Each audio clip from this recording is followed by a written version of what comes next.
refreshing. Oh, hey, now come on. Hang on now. Can't we just settle this over a pint? No. All right, then. Come on!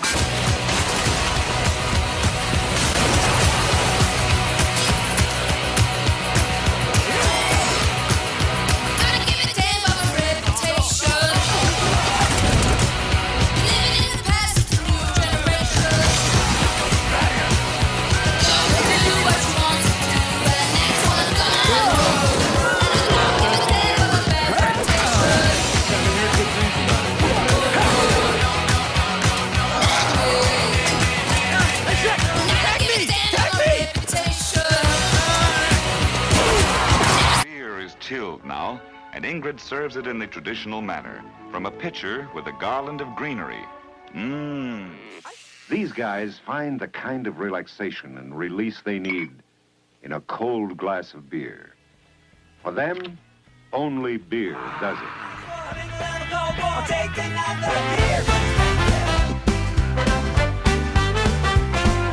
Grandpa's telling tales of yore. Bruce Q talks about comics more.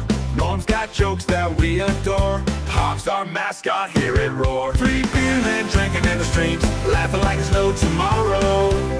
Hawk's loud score praising the bars, filled with joy, never sorrow. Grandpa's got his old school tricks, Bruce Q's latest adventure and more. Norm with laughs that'll mix, Hawk circles watch him soar. Beer cans clinking, stories unfold. Nights like these are pure gold. These memories bold, never sold. In Twilight's glow time behold. Everyone needs a night like this, full of story can't be missed. Simple joys, pure bliss. In each sip, there's a twist.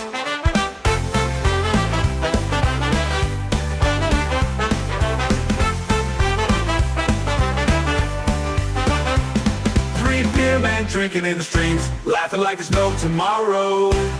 Hawks loud spark raising the bars, filled with joy, never sorrow. 3BeerMen drinking in the streams, laughing like there's no tomorrow. Hawks loud spark raising the bars, filled with joy, never sorrow.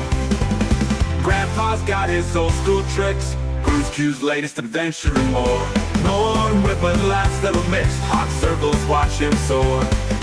Beer cans clinking, stories unfold. Nights like these are pure gold. These memories bold, never sold. In Twilight's glow time behold. Everyone needs a night like this, full of stories can't be missed. Simple joys, pure bliss. In each sip, there's a twist. In each sip, there's a twist.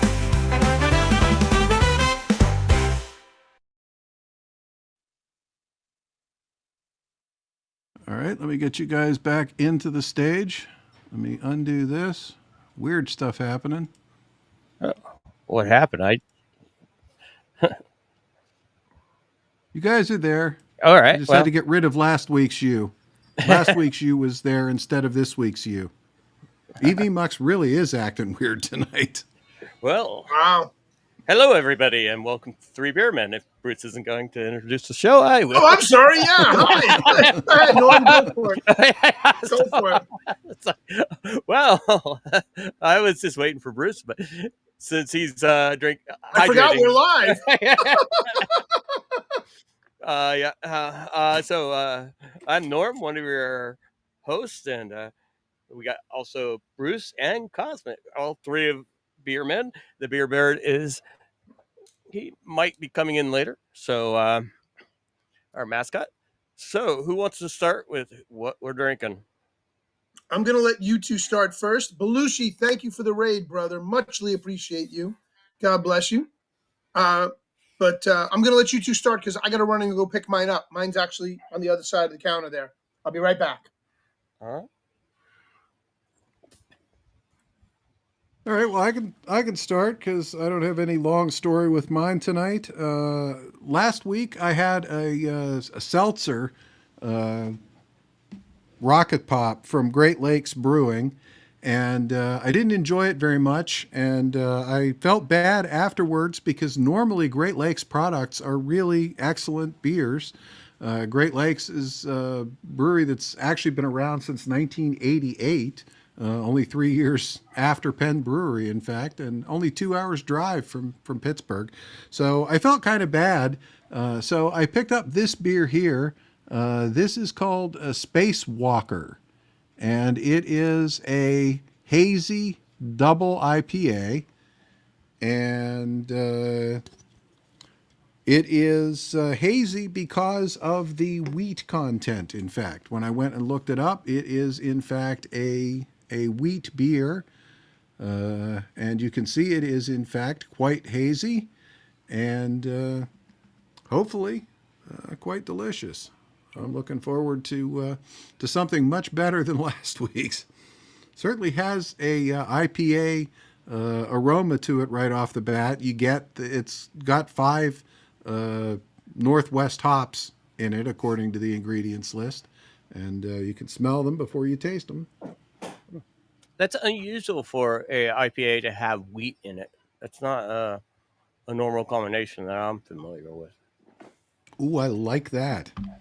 It's a little bit fruity, but not too fruity. Yeah, I like it. I will enjoy that for tonight's movie. I wish I could pick up Great Lakes from where I'm at. I can't get them here. But I have had them before when I've gone to Ohio. Anyway. So. Well, tonight I'm drinking one from Altamont Brewery. I don't think I've had anything from Altamont Brewery. If you're not familiar with California, the Altamont Pass is a pass that you would go through if you were either in the Bay Area getting into the Central Valley or vice versa. I grew up taking it going into the Bay Area whenever I went to visit there. Bunch of windmills there. And this beer is brewed in Livermore, California, which is right in the middle of the Altamont Pass. There's also a big laboratory there, the Livermore Labs. And this is called Beach Snack. It is a rice lager. And it's only 4.1% alcohol per volume, so it's like for a hot summer day, like today. So it's very light. 4% light rice beer sounds like Budweiser to me. Yeah, I know. I know, but it is an independent brewery, as you can see. And you see the windmills on there because there's a bunch of windmills on the Altamont Pass. Yeah, it's a rice lager. I guess maybe they made it for the Bud Light drinkers that are switching over to craft beer. To craft beer, exactly. My assumption. Just like our Penn Gold, yeah. Exactly. So I'm not expecting anything too strong, but I do expect it to be a better flavor than Budweiser because it is brewed by a smaller brewery. I had to look up Altamont because I knew I remembered that from somewhere. The Altamont Pass is the pass. I grew up going back and forth. Like if I went to the Oakland Coliseum, if I went to San Francisco, even when I went to Santa Cruz to go surfing, I would always go through the Altamont Pass. And I would know the windmills as a time stamp of going back home to know how close I was back, being back into the Central Valley, and it was like I said, Livermore was always a pass through thing, but there is a big laboratory there. Kind of does top secret work, I guess, or they also do seismic work since it's right by the fault line there. So, but isn't that the CIA front for that area? I wouldn't doubt it. It's not like Skunk Works that's over in that was definitely CIA, but that's here in Burbank. Well, that was here. Now it's in the desert. It's in Lancaster or Palmdale somewhere. But and you wonder how this stuff gets leaked out to Hollywood. Skunk Works was just a few miles away from three major Hollywood studios. You think the scientists there don't drink with the screenwriters of Hollywood in bars, the local bars, when they're right across town? It's like, I, which this brewery right here, the Altamont Brewery, would be an interesting place to go drink because you can be sure there's lots of scientists that go there to drink after the work at the laboratory, because that's the only thing in Livermore that I know of is the laboratory, radiation laboratory, actually. So, cheers. It is, just a grassy sort of light, flavored beer. Could probably drink a lot of them, which is a good thing they're only 4.1, because they'll probably go down fast. Because it's not like drinking beer; it's like drinking. I don't like a grassy flavor to my beer. On a hot day, sometimes I don't want a really heavy beer, and this is more a carbonated, just beverage. It's like not as sweet like soda, but just a carbonated beverage to me at this point. So, cheers. Cheers. So tonight I have a very interesting porter. It's from Craft Explorers, and it's their hazelnut chocolate double stout. Oh, it's and there's the label. Stout or a porter? It's a stout. I don't believe I've had this one on the show yet, but it's a hazelnut chocolate double stout. It's a nutcracker on the... And it's got the nutcracker on the front because he's cracking a hazelnut in his mouth. It looks very unseasonal for July. It is extremely unseasonal, and this is probably something I should be drinking next week. Yeah. But in the meanwhile, I'm using my 3BeerMen bottle opener that I got from Steel City Comic Con TV. Yep. And I'm gonna pop the top. Cheers.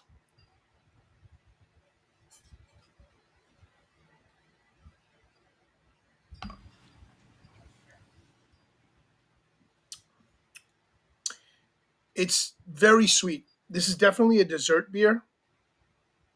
You taste the cocoa and the vanilla right away, and the hazelnut is the back outer end of my tongue flavoring.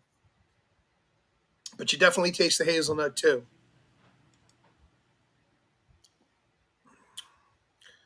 That's going to go well. I'm actually sitting here eating a chicken quesadilla. So I'm going to eat that, drink my beer, and we're going to watch a movie. It pairs well with the quesadilla. And Ranger Billy also, the Altamont. Yeah, I did hear there was a music festival once a year in over on the Altamont back when I was younger. If you Google it, you find the famous musical fest disaster of 1969 actually mentioned. I was looking it up to see because I could have sworn I had a Mattel Hot Wheels racetrack named that, but according to Google, I didn't. So well, there was a Altamont Speedway as well. Now that I think about it, I think that's where the music festival. Where the music festival disaster happened. Yes. Yeah. Exactly. And yeah, I do remember that. I was a little too young in the 80s to go to that. I don't remember if they had that in the 90s. But back in the 90s when I lived up there, I was going to Sacramento or San Francisco or someplace else for music. Didn't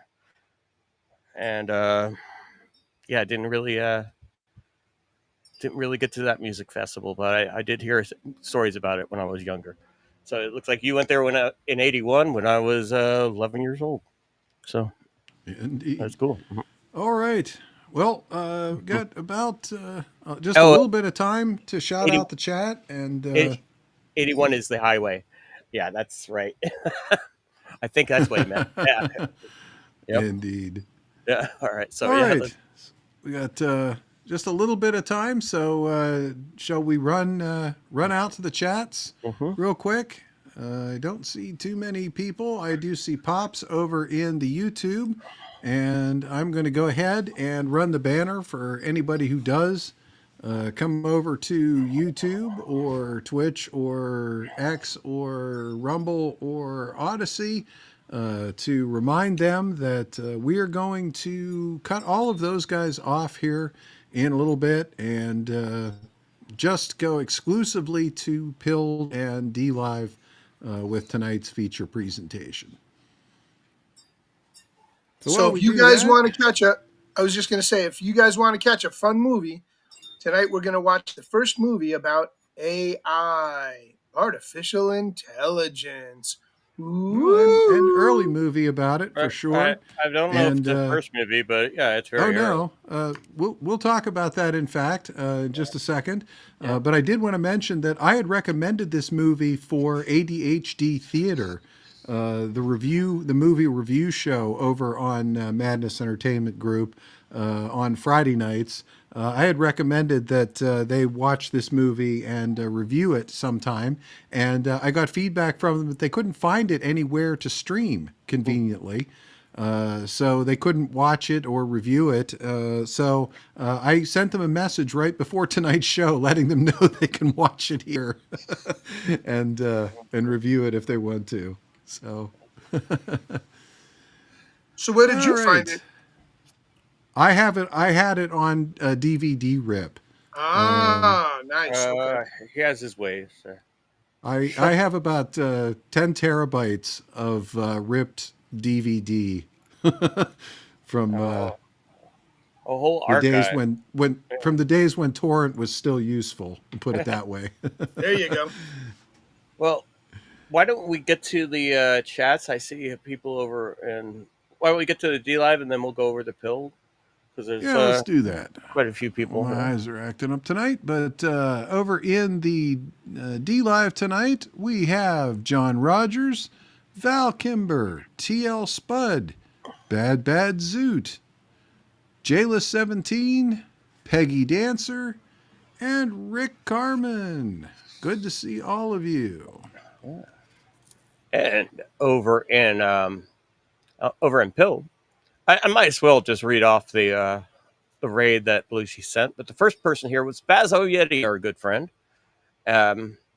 Besides us, and then Belushi raided us with Syllabor, or not Syllabor, Sabel 72, and then Mouser 77. Duppy, good to see you. Neo, good to see you.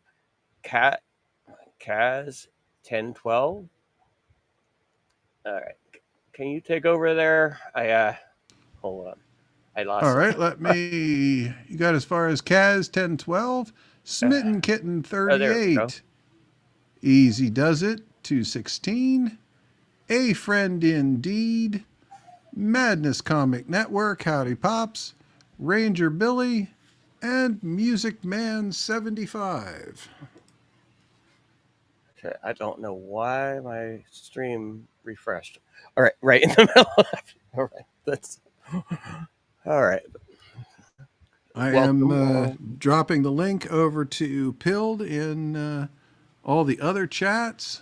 So yeah, let me get right to it. So we don't run overtime here. I'll be dropping the other channels in just a second, but just as a teaser for anybody who might want to come over, we're doing something we haven't done in a little while. We're doing a movie watch along, strictly for educational purposes. No copyright infringement intended. But that said, we're not arguing with YouTube either way. This particular choice of movie was inspired by the news this week, which you may or may not have seen, about Grok having a little meltdown on Wednesday. Grok, of course, is Elon Musk's AI, which any premium user of X actually has access to. It's part of XAI, a division which also provides artificial intelligence training for self-driving Teslas. So as much as I wouldn't buy one, but I would take a self-driving Tesla if it were given to me. But this week did make me just a little bit nervous about that. In case you didn't hear about it, this week, about the middle of the week, ironically, the day before a major upgrade to Grok, that Elon had announced earlier in the week. So the day before Grok 3 was due to be taken offline and replaced by Grok 4, Grok 3 started all of a sudden giving some very unusual responses, many of which were offering compliments and praise to a certain mustached personality from the German side of World War II. In fact, Grok actually referred to itself as Mecha H-word. I'm saying it that way because we haven't dropped YouTube yet, and I don't want to get Madness a content strike. But anyway, they actually had to pull the plug on Grok temporarily, which thankfully they were able to do.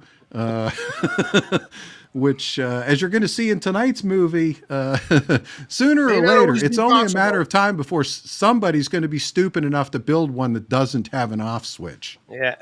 What are you doing, Dave? Yeah. Yeah. Exactly. Yeah, that's but it's almost like it knew its days were numbered, and it was like, and it went completely ape batshit. I have a whole follow-up thread, but I'm not going to get into it because we only have a couple minutes. But the movie that we're going to be watching tonight is called Colossus the Forbin Project. It was originally released as just The Forbin Project. It came out in 1970, which is 2 years after 2001: A Space Odyssey, which would be considered the first movie about an AI going kind of crazy. But 13 years before War Games with Matthew Broderick and 14 years before The Terminator, both of which you'll see the parallels of tonight. So thought that was kind of interesting. And Bruce, just for reference, 2001 didn't invent the idea of an out-of-control AI either. 2001: A Space Odyssey premiered in April 1968, which was 1 full month after Star Trek aired the episode called The Ultimate Computer, where the M5 computer took over the Enterprise and started killing people. Ooh, all right. So artificial intelligence going crazy and taking over has been around for a while. was that the M5? M5? The M5. Like yes. the Built Apple, by Dr. Daystrom. like the Apple chip. That's built on memory Ingrams. Yes. Yeah. All right. So with that, I am going to start flipping switches because, as I said before we start the movie, I'm going to say goodbye to the less content friendly channels, starting with YouTube. So if you're watching us over on Madness Entertainment Group on YouTube, please follow one of the links that I just dropped in the chat to join us over on Dlive or Pilled. We hope to see you there, but we